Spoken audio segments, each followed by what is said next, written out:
اللہ و بحمدہ سبحان اللہ العظیم۔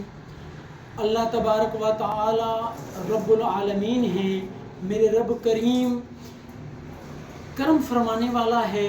میرے پیارے دوستو، رمضان المبارک کے حوالے سے چند گزارشات ہیں، سلسلے وار جو سلسلے چلتے ہیں یہ آپ لوگوں کے سامنے ہم ٹوٹے ٹوٹے الفاظوں میں بیان کرتے رہتے ہیں۔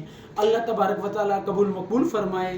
میرے پیارے دوستو، حضرت سیدنا ابو سعید خضری رضی اللہ تعالی عنہ فرماتے ہیں، روایت کرتے ہیں کہ آقا دو عالم صلی اللہ علیہ وسلم فرماتے ہیں، رمضان المبارک میں جو شخص رمضان المبارک کے پہلے روزے کو رکھتے ہیں تو اللہ تبارک و تعالیٰ اس کی سابقہ تمام گناہ معاف فرما دیتا ہے اور اس کے لیے جنتوں میں اعلیٰ قسم کی یاقوت سے بنے ہوئے گھر تعمیر فرماتے ہیں، اور اللہ تبارک و تعالیٰ اس شخص کے گناہ بھی معاف فرماتا ہے، اور 70,000 فرشتے اس شخص کے لیے صبح سے لے کر رات تک، شام تک مغفرت کی دعائیں طلب کرتے رہتے ہیں فرشتے۔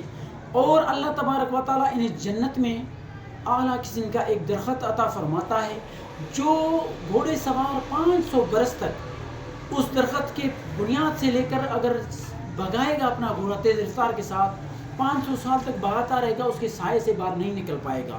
اتنا بڑا درخت اور بہترین اور خوبصورت اللہ تبارک و تعالیٰ اپنی شان کے مطابق عطا فرمائیں گے۔